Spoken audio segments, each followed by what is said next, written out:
이렇게 잘 보셔야 돼요. 대한전선의 컨센서스 이렇게 나와 있는데 대한전선 같은 경우에 지금 PER, PBR이 저평가는 아닙니다. 저평가는 아니에요. 그렇기 때문에 이 업체에 대해서는 기술적으로 철저하게 더 들여다보셔야 돼요. 뭐 어떤 업체인지에 대해서는 뭐 여러분들 잘 아실 거예요. HTS에서만 보셔도 되고, 그리고 여러분들이 사용하시는 증권사, 그 증권사에 들어가시면 대한전선의 보고서 자료가 또 나와 있을 거예요. 그리고 보도 자료, 오늘 왜 움직였는지에 대한 보도 자료. 근데 오늘은 뭐 특별한 이슈는 사실 없어요. 뭐 다 노출돼 있던 내용들 위주에서의 흐름인데, 이슈가 있다기보다는 뭐 수급이 굉장히 공격적으로 유입이 된 거죠. 외국인 기관 쌍끌이 순매수로 뭐 1% 이상의 강력한 매수가 진입이 된 겁니다.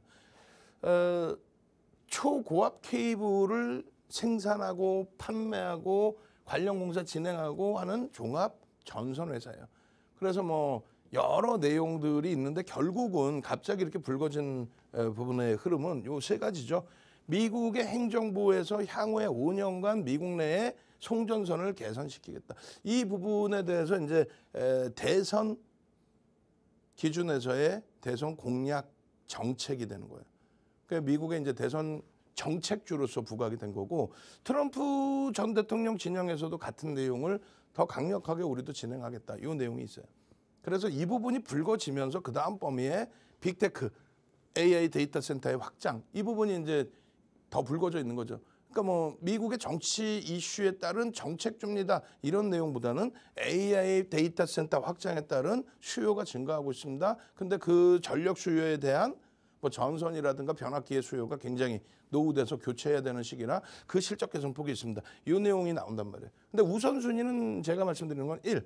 그래서 이 수요 개선폭에 대해서 누가 지원을 하느냐? 정부. 그래서 정부의 정책이 1인 거고, 그 내용 부분이 이렇게 빅테크 관련해서 AI 서버 증설에 대한 전력 수요의 증가. 가만히 있다가 30년 됐다고 무조건 지금 갈아 엎는 게 아니잖아요. 지원해 주는 게 아니잖아요.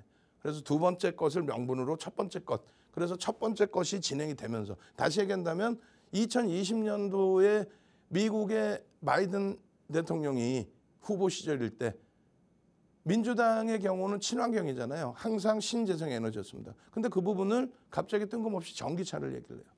그렇게 되면서 정책 하나 가지고 전기차 시장이 완전히 뒤바뀌는 거죠. 그러면서 우리나라의 배터리 빅3가 어마어마한 탄력이 나왔고, 그 이후에 마지막 자락에서는 에코프로 같은 비이성적인 변동성의 흐름이 나오면서 최고점에서는 이제 개인들에게 손실을 안겨버린 그런 흐름이 연출이 된 거죠.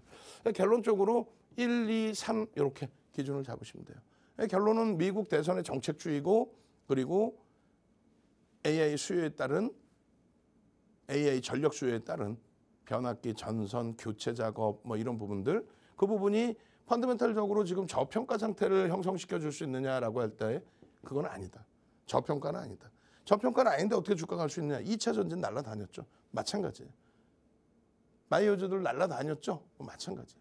그래서 모든 수급이 일로 유입이 되는데, 이 심리라는 거는 명분이라고 그랬죠. 명분, 모멘텀, 그런 명분과 모멘텀의 기준, 그래서 수급 범위의 기준. 그래서 외국계 기관 투자자, 국내 기관 투자자, 메이저들이 매집을 하느냐, 순매수 기준에 매집을 하느냐. 두 번째는 거래대금을 형성하느냐. 오늘 뭐 거래대금 오래간만에 전체 시장에서 1조 이상 거래대금이 터진 종목군들이 쉽게 나오지 않아요.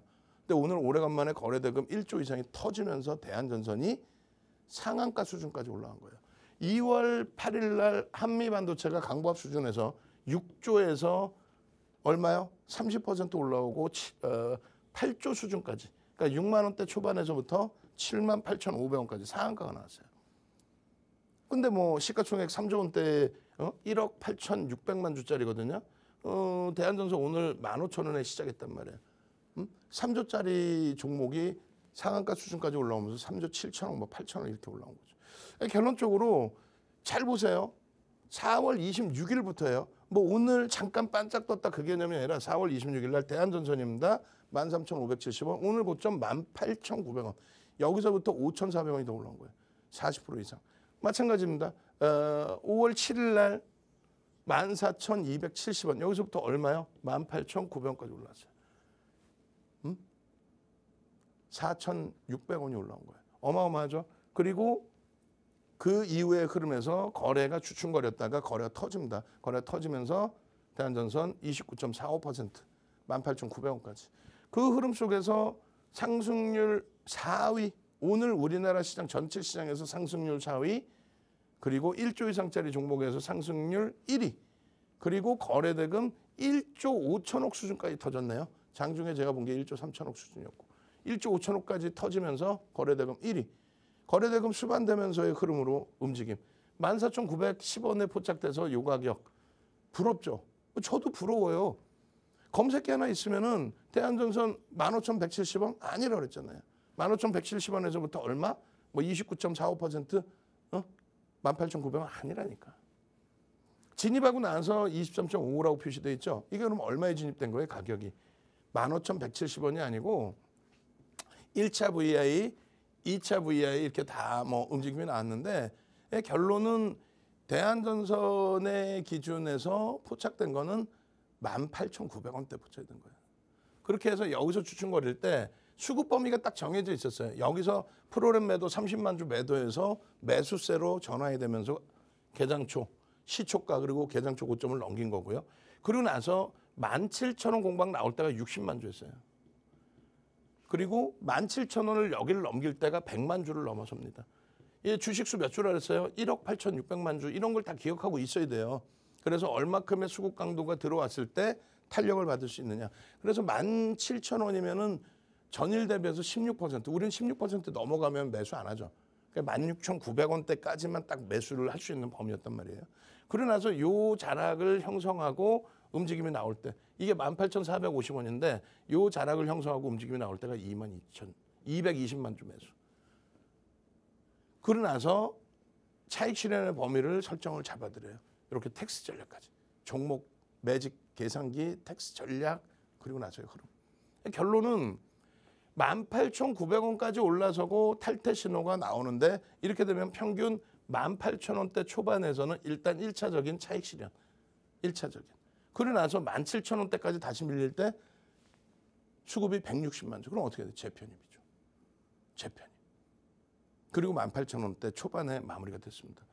결론은 월봉 기준에서 올라설 자리가 충분히 더 있다. 거래 대금만 더 터지면 된다. 월봉이니까 충분히 터질 수 있다. 그리고 주봉 기준에서의 흐름도 갭에 대한 목표 주가를 1차적으로 25,000원의 설정 범위를 잡아갈 수 있다. 이렇게. 그리고 전체 흐름 놓고 보실 때는 어떻게? 대한전선의 기준도 7천만 주 더 추가적으로 터져주게 된다면 변동성의 확장을 가져갈 수 있다. 그 말씀 드리는 겁니다.